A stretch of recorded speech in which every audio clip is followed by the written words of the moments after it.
Donc bonjour mes frères et sœurs, et ce matin nous continuons notre étude sur le Sermon sur la montagne et nous allons terminer la section euh, sur le royaume des cieux et sans hypocrisie. Donc on va commencer, si vous voulez bien, par la prière. Notre Père du ciel, nous sommes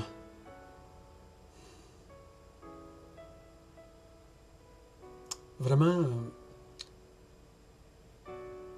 impressionnés, si je peux dire ainsi, pour ne pas employer le mot bouleversé.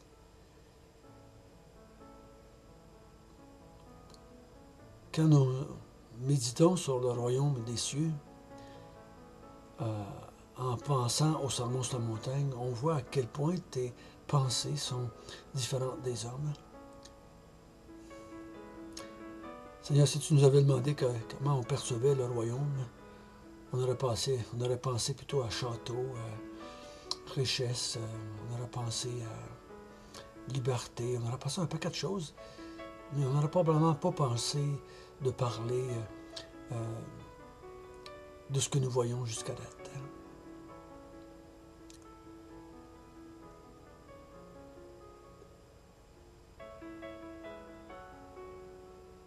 Tu nous dis depuis quelques jours que le royaume des cieux est sans hypocrisie.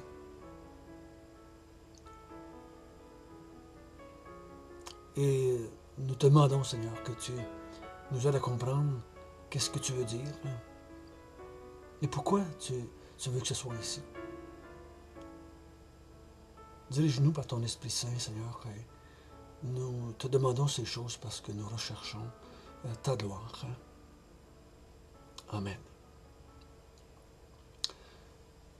Donc, nous avons vu jusqu'à date, Jésus dit, quand tu fais une offrande, une aumône,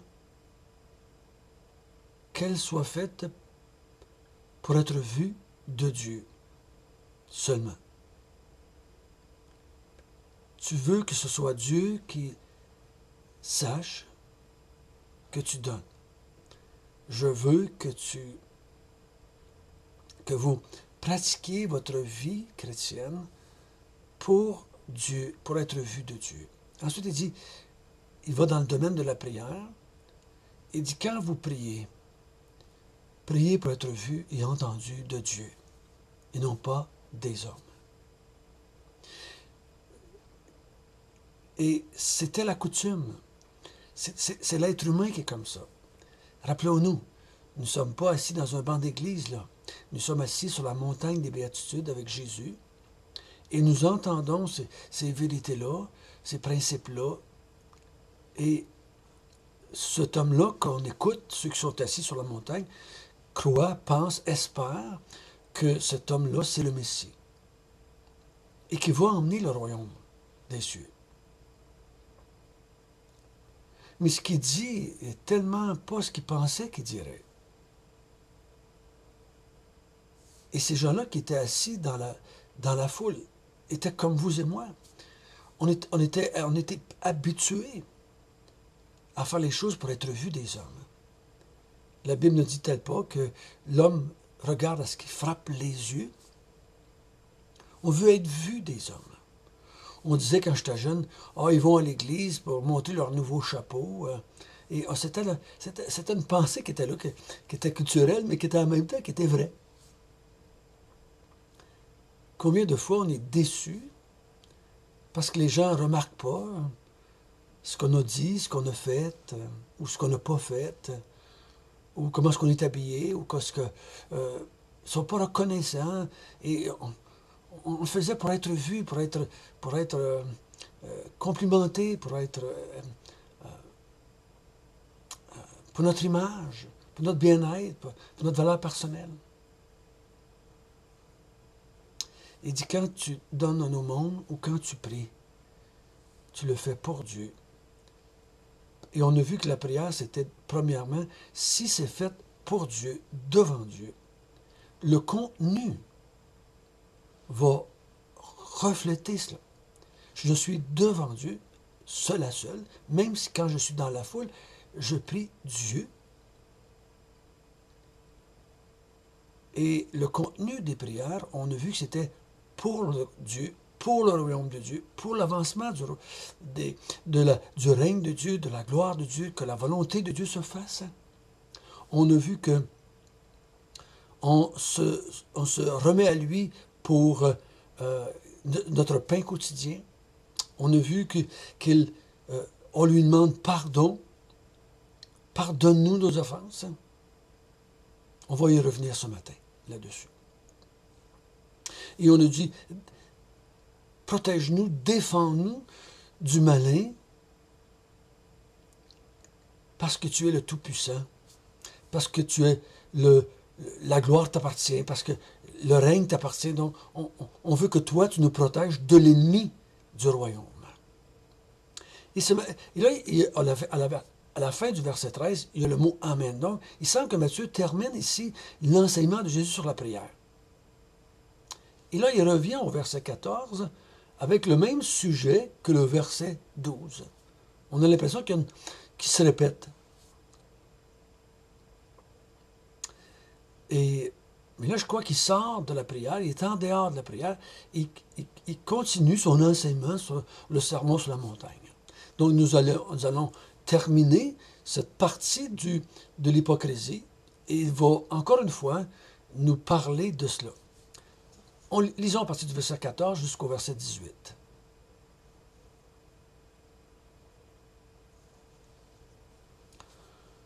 Si vous pardonnez aux hommes leurs offenses, votre Père céleste vous pardonnera aussi.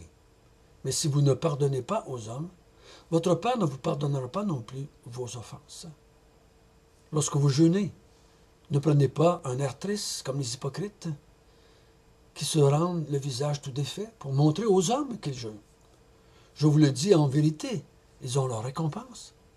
Mais quand tu jeûnes, parfume ta tête et lave ton visage, afin de ne pas montrer aux hommes que tu jeûnes, mais à ton Père qui est là dans le lieu secret. Et ton Père, qui voit dans le secret, te le rendra.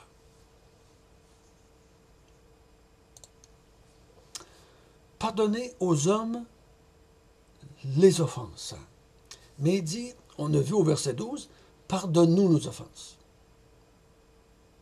Donc, quand je demande pardon à Dieu, à mon Père céleste, je suis en train de lui dire que je reconnais, il y a un sous-entendu de repentance. Je reconnais que je t'ai blessé, je reconnais que tu es l'autorité, je reconnais que c'est toi qui es la sainteté, que tu es juste, que tu es bon, que tu es compatissant, que tu es miséricordieux. Quand je demande pardon, ça implique tout ça. Et je méditais ce matin, puis je me disais, quelqu'un qui demande pardon à Dieu, honnêtement, sincèrement, avec toute la compréhension que les Écritures donnent sur le pardon, peut dire, je crois qu'il peut dire, comme je pardonne aux autres. Tu ne peux pas demander pardon à Dieu et reconnaître devant Dieu que tu es un pécheur et que tu mérites la condamnation, que tu mérites l'enfer, tu mérites la punition de Dieu, et tu demandes à Dieu, fais-moi grâce, pardonne-moi.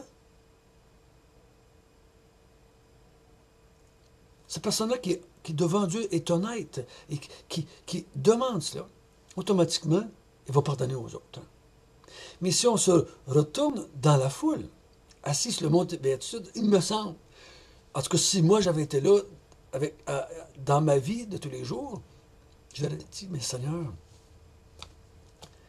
j'arrive pas à pardonner aux autres, j'arrive pas à pardonner à mon époux, j'arrive pas à pardonner à mon père qui m'a violenté, j'arrive pas à pardonner à mon boss qui m'a volé mes derniers payes, j'arrive pas à pardonner à mon courtier en bourse qui m'a trahi, qui a abusé de moi et qui m'a volé mon argent, j'arrive pas. Mais il dit, quand tu pries et que tu demandes pardon, ça sous-entend que tu pardonnes aussi. Parce que tu reconnais que les autres sont comme toi et qui ont besoin d'être pardonnés. C'est l'histoire des 10 000 talents et que le maître pardonne et que la personne avec 60 deniers ne veut pas pardonner. Et le maître fait un reproche. Tu me demandais pardon, je t'ai pardonné. Donc, moi, je prenais pour acquis qu'il était pour pardonner aux autres. Parce que c'était honnête, c'était sincère. Si tu reconnaissais vraiment ton péché, tu aurais pardonné aux autres aussi. Ici, ce matin, dans le verset 14, il dit, si vous pardonnez aux autres, votre Père Céleste vous pardonne. Si vous ne pardonnez pas, votre Père Céleste ne vous pardonnera pas. Moi, je crois que c'était un grand choc dans la foule à ce moment-là.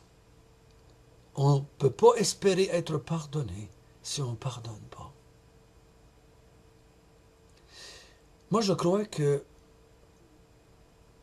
demander pardon à Dieu et nous ne pas offrir le pardon ou ne pas pardonner à ceux qui nous demandent pardon, c'est d'hypocrisie. C'est encore une forme d'hypocrisie. Ça veut dire qu'on on veut être, paraître spirituel, on veut paraître devant Dieu quelque chose qu'on n'est pas dans la réalité. Je te demande pardon, Seigneur, mais je ne suis pas prêt à pardonner. Et Dieu dit, si tu veux savoir, si tu es franc et honnête, quand tu me demandes pardon, c'est regarde si tu pardonnes aux autres. Si tu ne pardonnes pas aux autres, quand ils te demandent pardon, parce que je crois que c'est sous-entendu, on ne peut pas pardonner à quelqu'un qui ne demande pas pardon, comme le Père Céleste ne pardonnera jamais à qui que ce soit qui ne demande pas pardon. Donc, si vous ne pardonnez pas, c'est parce que vous n'avez pas été pardonné. Et votre Père Céleste ne vous pardonnera pas non plus. Parce que c'est d'hypocrisie. Mais si tu pardonnes, votre Père Céleste vous pardonnera aussi. Donc, si je vais devant Dieu et que je demande vraiment pardon sincèrement comme la Bible l'enseigne, ça sous-entend que je pardonne aux autres qui viennent me demander pardon. Et quand je pardonne aux autres, ça veut dire que je sais que le Père me pardonne aussi ou qu'il va me pardonner. C'est une équation d'égalité. Je demande pardon, c'est parce que aussi je pardonne aux autres. Et quand je demande pardon, ça sous-entend que j'ai été pardonné ou que je crois que je vais être pardonné. Versets 16 à 18, il amène le jeûne. C'était toute une histoire, le jeûne, là, au temps de Jésus. La Bible, dans l'Ancien Testament, avait donné dans la loi une journée de jeûne par année. Le jour de l'expiation, pour les péchés, la fête de l'expiation. Mais quand Jésus est venu sur la terre, des milliers d'années après la loi, un pharisien nous dit dans une histoire de la Bible, je jeûne 2 fois la semaine. Il était rendu à 2 fois par semaine quand Dieu avait demandé 1 fois par année. Mais Jésus ne touche pas à ça. Ce qu'il veut faire ressortir ici ce matin, c'est l'hypocrisie, encore une fois. Tu jeûnes pour être vu des hommes. Et ça me pue au nez. Tu devrais jeûner pour moi. Tu devrais jeûner pour que moi je vois ton cœur. Et moi que je vois dans ton cœur, donc tu n'as pas besoin de faire tout un paraffia, de te mettre de la poudre blanche dans les yeux, dans la figure, je veux dire, et te faire paraître triste et tout cela, et de faire toute une parade. La parade, c'est pour les hommes. Si tu jeûnes pour être vu de moi, tu n'as pas besoin de faire toute une histoire à l'extérieur. Moi, je vois dans ton cœur et je sais que tu es triste devant moi. Parce que le jeûne, c'était pour démontrer sa tristesse devant Dieu du péché. Et ces gens-là le faisaient pour montrer qu'ils étaient spirituels, qu'ils étaient mieux que les gens qui ne jeûnaient pas. Donc, si Jésus dit, ne fais pas ça, jeûne dans ton cœur. Jeûne dans ton cœur. ou si tu ne veux pas manger, puis tu veux jeûner parce que tu es triste dans ton cœur de m'avoir offensé, mais jeûne pas. Ne le crie pas sur les toits. Ne sonne pas de la trompette. Ne le dis pas à toute la famille. Annonce pas un jeûne dans 3 mois. Fais-le pour moi, tout simplement. Et moi, qui vois dans ton cœur, je vais te le rendre. Moi, je vais reconnaître ce jeûne-là et je vais réagir à ton jeûne.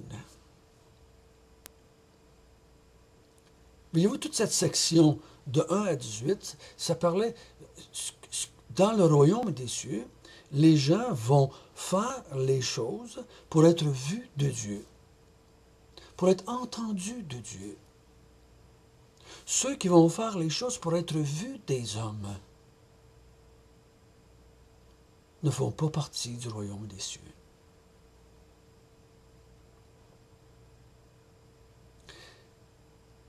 Faisons attention. Et là, si j'applique ça aujourd'hui, pour nous qui sommes déjà dans le royaume des cieux, si nous sommes déjà dans le royaume des cieux, mes chers frères et sœurs, si nous sommes dedans, c'est parce que Dieu a vu qu'on était sincère et qu'on voulait vivre notre vie chrétienne pour lui, pour l'avancement de son œuvre, pour sa gloire, pour son royaume. Oh, je sais que si on a fait cette décision-là, c'est par sa grâce et qu'il nous a aidés dans sa souveraineté, dans son amour, par son Esprit Saint, à arriver dans cette situation-là. Mais s'il n'y avait pas eu cette honnêteté de vouloir vivre pour Dieu, pour sa gloire, pour l'avancement de son œuvre, mais on ne ferait pas partie du royaume des cieux. Mais étant dans le royaume des cieux, à cause que Dieu nous a donné la grâce de se repentir et de croire, et qu'il nous a donné cette nouvelle naissance. Maintenant, ça ne veut pas dire qu'on n'a pas de combat entre la chair et l'esprit. Oui, le combat va être encore là. Oui, on va vouloir encore faire des choses pour être vu des hommes. Mais l'Esprit Saint qui est en nous, cette nouvelle naissance que Dieu nous a donnée, qu'il nous a faite, va nous ramener. Hey François, tu es encore en train de planter, tu es encore en train de tomber, tu es encore en train de vouloir être vu des hommes. Et on va le reconnaître, c'est vrai, je suis en train encore de vouloir être vu des hommes. Et on sait que ce que Dieu veut, c'est qu'on vive notre vie chrétienne pour lui. Et quand on s'aperçoit par la grâce de Dieu, par l'Esprit de Dieu qui est en nous, que nous sommes encore en train de vouloir faire des choses pour la vie des hommes, nous l'admettons. C'est mal, Seigneur, pardonne-moi, c'est mal ce que j'ai fait là. On reconnaît que c'est mal. On confesse que c'est mal. On prie pour que Dieu nous donne la capacité qui va grandir, de reconnaître que je dois faire les choses juste pour lui. Et je crois que jusqu'à la fin de mes jours, je vais avoir un combat et une lutte avec ça. Mais dans le royaume, les choses se font pour Dieu. Les prières se font pour Dieu. Toutes nos actions, nous les faisons pour Dieu. Et non pas pour nous et pour être vus des hommes. Notre Père du ciel, l'hypocrisie ne fait pas partie du royaume des cieux. Et quand le royaume des cieux sera établi de façon parfaite, il n'y aura plus aucune hypocrisie dans le nouveau ciel, nouvelle terre. Et Seigneur, nous te demandons ce matin que par ton Esprit Saint, tu nous aides à reconnaître quand nous faisons les choses pour être vus des hommes. Et que par ton Esprit, on reconnaisse, on confesse, on demande pardon. Seigneur, nous reconnaissons que nous vivons dans ce royaume-là. Et ce qui est important, c'est ce que toi tu vois. Ce n'est pas ce que les hommes voient. Et nous reconnaissons, Seigneur, que quand nous vivons ainsi, c'est grâce à toi. Au nom de Jésus.